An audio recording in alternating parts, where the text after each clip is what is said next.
Olá, bem-vindos ao Pensar o Futuro, o videocast do Jornal de Negócios e da Fidelidade. O nosso convidado de hoje, o meu convidado de hoje é João Cepeda, presidente e diretor criativo do Time Out Market, enfim, uma ideia que nasceu editorialmente, mas que entretanto hoje tem uma dimensão económica que não apenas nacional, embora em Portugal a operação em Portugal tenha bastante dimensão, mas que se expandiu até do ponto de vista continental. Está nos Estados Unidos, está no Médio Oriente e continua a crescer. Eu começaria por aí, João, que é que se nos explicar onde chegou esta ideia, quando nasceu e onde chegou esta ideia do mercado. Olá, André. Bom, neste momento está literalmente nos quatro cantos do mundo. Felizmente tem sido uma viagem, estava a ser, aliás, uma viagem apoteótica até aparecer a pandemia. Nós nessa altura, no início de 2020, tínhamos acabado de abrir mais 5 mercados, portanto acrescentando ao nosso querido mercado da Ribeira, aqui no Cais de Sodré, em Lisboa, mais 5 poisos internacionais fortes. Miami, Chicago, Boston Nova York e Montreal, no Canadá. Exatamente. E esses 5 abrimos em 7 meses, o que toda a gente... É uma coisa doidos. É uma coisa completamente chanfrada e vai contra todas as boas práticas, obviamente, de qualquer negócio, inclusivamente este no imobiliário. É claro que não foram feitos em 7 meses, foram feitos em 4 anos e tal, e depois calhou abrirem quase todos. Pensávamos que tinha sido um azar, mas na verdade se calhar foi uma sorte, não é? Porque logo, um mês e meio, 2 meses depois de abrirmos o último, fechámos todos. E, portanto, aí sim o último foi qual? Foi o último foi Montreal. Desculpa, Chicago. Chicago foi o último. E, portanto, isso causou um efeito, obviamente, muito grande na marca. Tivemos 2 anos debaixo d'água. Houve uma coisa que nos animou importante, que foi o 7º mercado, o do Dubai. Como o Dubai fechou muito menos do que as outras cidades, nós pudemos continuar a trabalhar num projeto, além de, enfim, equiparmos o mercado com toda aquela parafernália de instrumentos anti-Covid, ou pelo menos de prevenção, que foi um projeto, enfim, projetos que se tem que fazer, mais tristes. Mas tivemos esse projeto do Dubai que, curiosamente, talvez por ser o nosso único amor durante esses anos, tornou-se quase instantaneamente no segundo mais forte depois de Lisboa. É um grande sucesso para nosso orgulho e mais felicidade. forte significa que tem quantos visitantes? Por agora, acabou de completar o primeiro ano, ainda nem podemos revelar os números todos associados, até porque no Dubai nós temos um parceiro, que é o maior agente imobiliário dos Emirados Árabes, é a Emaar, e portanto tudo isso é muito negociado com eles. Mas posso dizer que em todos os famosos KPIs, em todos os indicadores importantes, não só visitantes, mas também na faturação, e sobretudo naquilo que mais me importa nesta fase da empresa, que é a reputação, que é a importância da marca e a forma como as pessoas vivem, atingiu todos os objetivos. E resumo-te isto numa frase que tu vais perceber bem. Uma lista que saiu há pouco tempo, creio que no Daily Telegraph, já põe o mercado entre as 10 maiores atrações turísticas da cidade. Do Dubai. Ora, uma coisa... Dubai, digamos que tem várias atrações turísticas. Exato, e não propriamente muitas e fortes. Não históricas, mas que, enfim, a prazo vão tornar-se históricas. Claro, e aparecemos em 4º lugar, ainda para mais. Ou seja, claramente cumpriu aquele sonho que nós temos de, em cada cidade onde vamos, tornarmos uma das maiores atrações. Em Lisboa somos a maior, já há alguns anos. 4 milhões Mais de 4 milhões de visitantes. É uma brutalidade. É uma brutalidade. E nesses outros mercados que falámos há pouco, de Miami, New York, Boston, Montreal, enfim, Chicago e Dubai, de que forma é que Portugal está presente? Não quero fazer uma pergunta parola, mas, enfim, eu acho que um americano faria a mesma pergunta. Não sabia se tinha o bourbon. Passei anos a brincar com isso também e a gozar como tu, e hoje em dia digo que sou um orgulhoso provinciano. Não tenho qualquer problema em dizer isso. Eu, de facto, é carolice, não é mais do que isso, mas uma vez que todos esses mercados são desenhados em Portugal, sim, nós fazemos questão em levar as marcas de Portugal connosco e, portanto, posso dizer, por exemplo, que a maior parte das cadeiras, para não dizer quase todas as cadeiras, têm, se as virares ao contrário nessas cidades, o selo a dizer Made in Portugal, porque de facto vem da nossa Passos de Ferreira, não é? Onde são construídas. Logo, só podiam vir de Passos de Ferreira e, portanto, foi para lá que fomos e explorámos aquilo o suficiente. Portanto, não é apenas o pastel de nata, que eventualmente nem está, ou Nem está, porque o conceito é precisamente, em cada cidade onde estamos, nós representarmos essa cidade e revestimos-nos de todas as maneiras possíveis para que possamos refletir essa cidade e essa cidade apenas, não levar nada, porque essa é que é a força do conceito. Nós não estamos a replicar buscar, não é aquele típico franchising onde nós levamos uma oferta, um produto e tudo replicamos igual em e todo lado. repete-se, não. Não, de todo. Nós temos alguns traços de design igual e temos obviamente uma marca chapéu que é igual em todo lado, mas todo o produto que oferecemos e até o revestimento, o design, como local. fazemos os projetos, é local. Agora, claro que há esses pequenos instrumentos, há as cadeiras de madeira, há as cadeiras de metal, a típica cadeira portuguesa de metal da Esplanada também está em todo lado, em Nova Iorque, em Miami, são também. E já agora, são pequenas encomendas para todas estas marcas que hoje em dia já exportam bem, não é? Mas são, espero eu, janelas interessantes de marketing, não é? Porque no fundo acabam por estar em São projetos que são importantes. Deixa-me voltar atrás só para que se perceba, porque, enfim, talvez quem nos esteja a ver e a ouvir não perceba exatamente a diferença do ponto de vista conceptual que surgiu com o mercado. O que é que mudou? Porque, enfim, aquilo que é conhecido como um food court já existia nos centros comerciais, mas de uma forma muito diferente.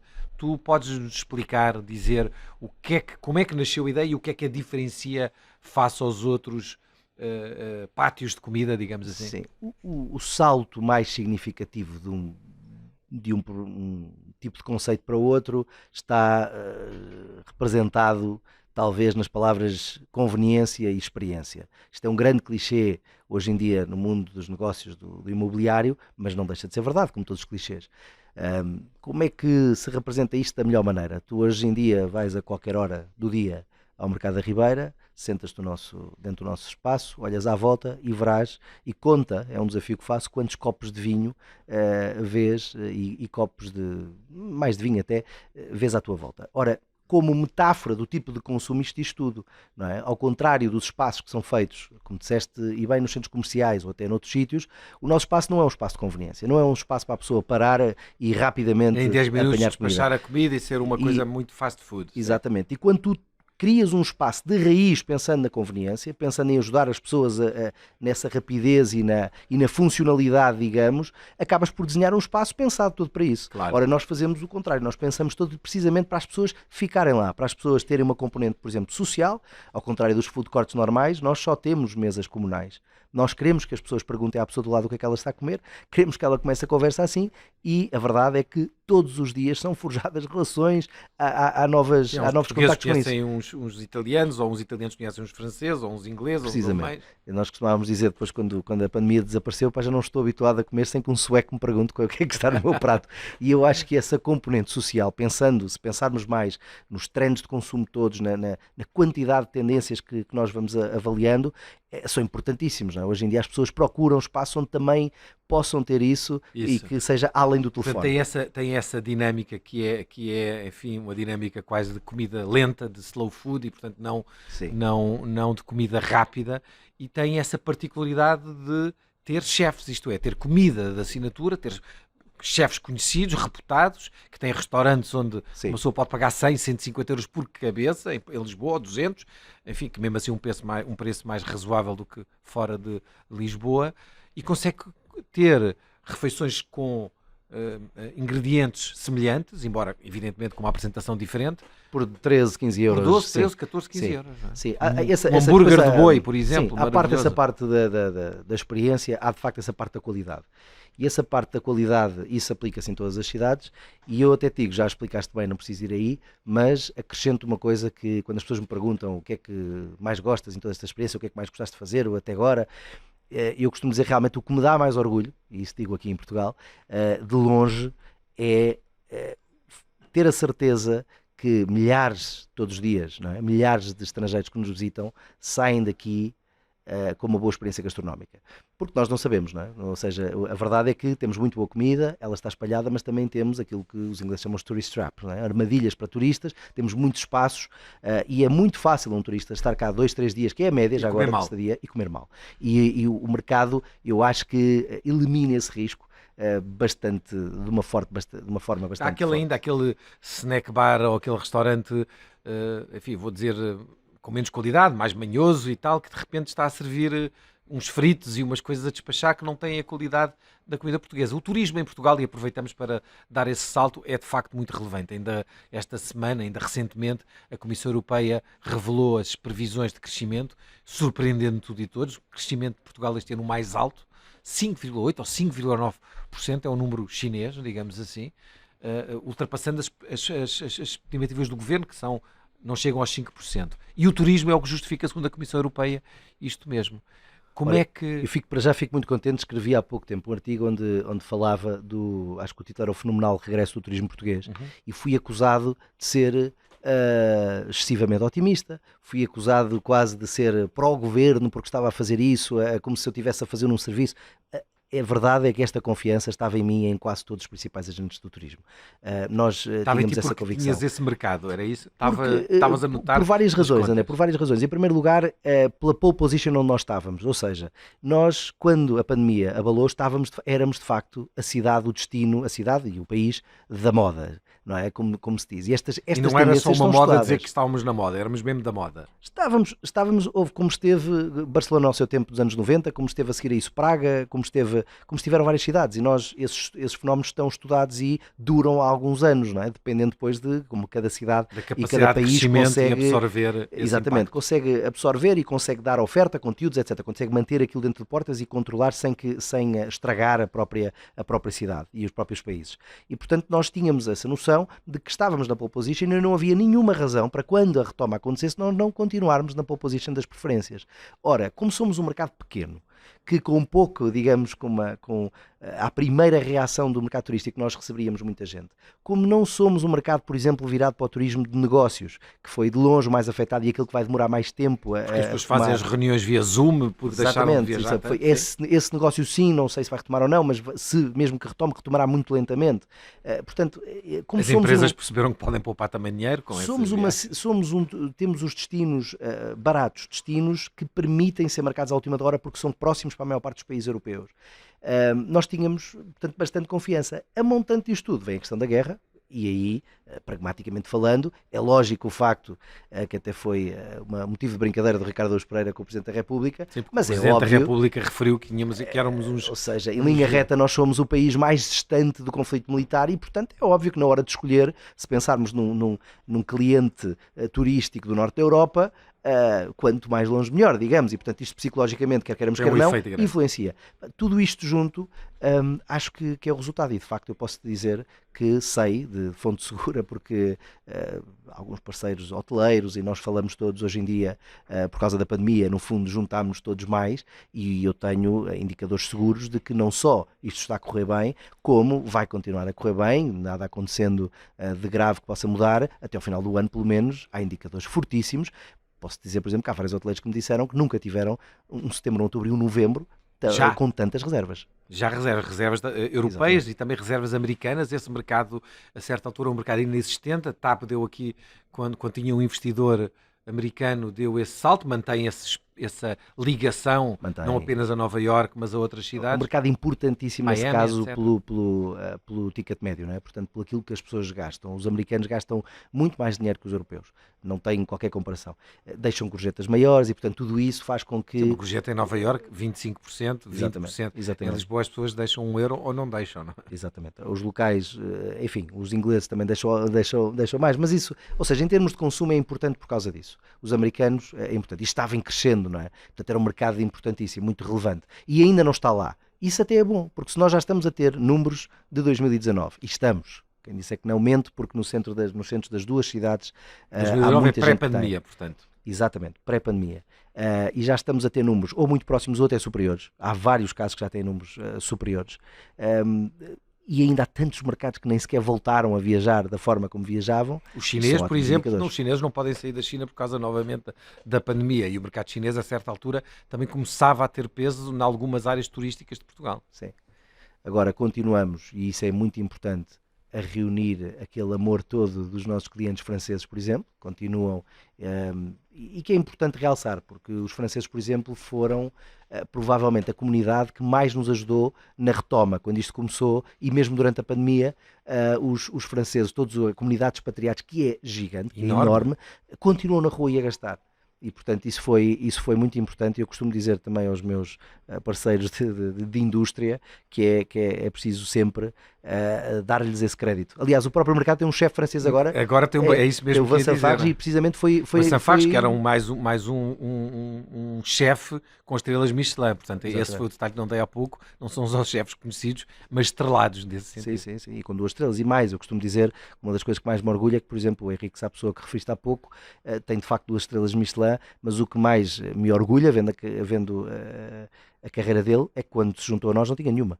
E, portanto, não só estar connosco naquele ambiente, naquele formato, a fazer as coisas que faz, o prejudicou, como até o pode ter ajudado. Portanto, a verdade é que lhe tem corrido muito bem desse ponto de vista e, portanto, fico olhando ainda para o turismo, Portugal tem esses números que revelam uma procura crescente do nosso mercado por várias justificações, pelo facto de ser moda, por esse ciclo ter sido interrompido e recomeçado por causa da guerra, uma tragédia no mundo, uma tragédia na Europa e com consequências económicas. Eu perguntava-te isso. As consequências económicas desta guerra, a inflação nomeadamente, os Estados Unidos atingiu os 9%, Portugal em abril 7%, isso pode ter algum impacto? Que impactos é que pode gerar, quer na procura, quer na gestão dos negócios? Eu acho que vai obviamente ter um fortíssimo impacto. Como em tudo o resto. Eu acho que no caso do turismo em particular, digamos que o impacto vai ser indireto, ou se quiseres vem a seguir, não é? Portanto, neste momento o preço das viagens ainda não foi afetado grandemente por isso. Agora, para os hotéis, por exemplo, há um problema grande que é a fatura da eletricidade, não é? E, portanto, isso é uma grande despesa, é uma grande despesa, e isso claramente vai dizer, quando vamos a qualquer restaurante, as bocas de gás estão permanentemente em funcionamento, estão de repente 5, no caso do mercado podem estar 10 horas. Sendo que nos restaurantes as utilities não são tão pesadas como acontecerá, por exemplo, no caso de um hotel, não é? Aí sim vai ter uma diferença. E, portanto, necessariamente sim, e depois, obviamente, tem a ver com a disponibilidade financeira de quem nos visita, não é? Que também pode ser afetada. Portanto, isso não há dúvida nenhuma, não é? E o facto e a mão de obra? A mão de obra é de facto também um dos problemas que este setor...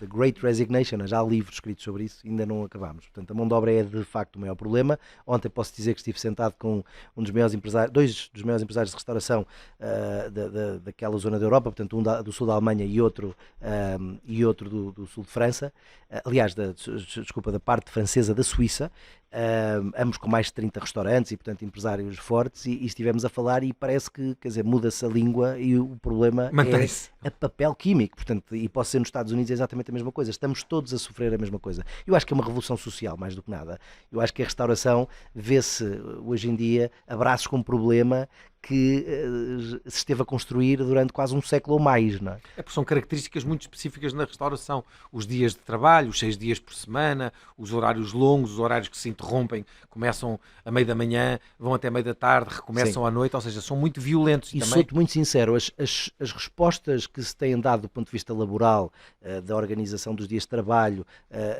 até os melhoramentos salariais, eu ainda acho que não são expressivos o suficiente para resolver o problema. Portanto, das duas, uma, ou o cliente começa realmente a percepcionar a solução da restauração como algo de maior valor, porque vai custar mais dinheiro, ou então vamos ter ali um intervalo que é um problema. Porque os trabalhadores, por exemplo, tipicamente para um restaurante, isto num modelo de negócio muito simples, o staff custa 1/3 da faturação, não é? Portanto, tem uma carga muito grande. Aumentar isto a 20%, 30%, impacta violentamente o negócio deixa de fazer sentido, a não ser que o preço suba na mesma medida, não é? Sim, porque temos essa particularidade portuguesa que, apesar dos preços estarem de facto a aumentar, nomeadamente nas zonas turísticas, quer dizer, ainda há pouco tempo estive fora do país, em Milão, e comi pelo preço que como em Lisboa, não é? Em alguns restaurantes mais turísticos. Mas isso era mais ou menos inevitável, é como a gentrificação, não é? Agora, o que temos é aqueles restaurantes mais baratos portugueses, que têm lógicas de funcionamento muito particulares, que se come nas pastelarias,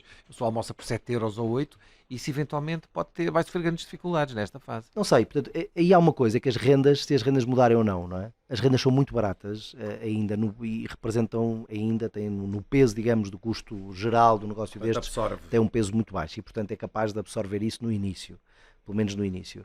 Que no fundo é o que está a acontecer, não apenas na restauração, mas em muitos negócios, que as empresas, a inflação tem vindo a subir, mas as empresas estão a absorver os vários choques que estão a sofrer, quer nos recursos humanos, quer Só que isso tem um tempo, não é? Ou seja, tempo, não vai. Há um momento em que vai deixar de haver, não é? Em que a festa tem que acabar e alguém vai ter que pagar a fatura. E obviamente isso vai passar para o cliente. E o cliente então vai ter que decidir que serviço é que realmente valoriza.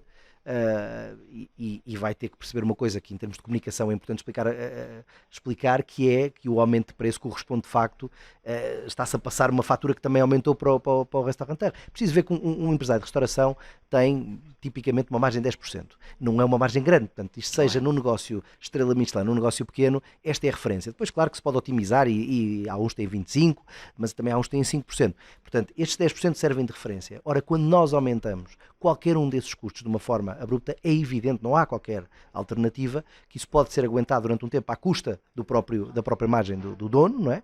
Que deixa de ter, digamos deixa assim. de ter. Ele procura, o que tem acontecido é que os negócios procuram manter os seus clientes e, portanto, não perder mercado e sacrificam a margem para manter mercado. Mas há um momento em que isso se torna impossível. Não é? Impossível. E, portanto, isso acontecerá a breve trecho, diria eu, e, portanto, os preços vão-se começar a refletir, e não é só nas zonas turísticas, tem de acontecer.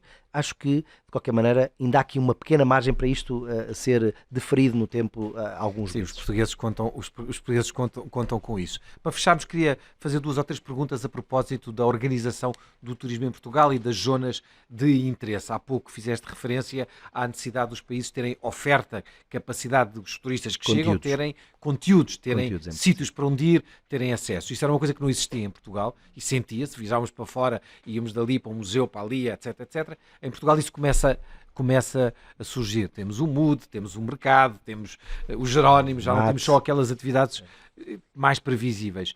E fora de Lisboa, o Douro, essa profundidade existe? A organização do turismo está bem feita? Pode ser feita de forma diferente? Isso tem sido pensado? Bom, se é pensado ou não, não faço ideia.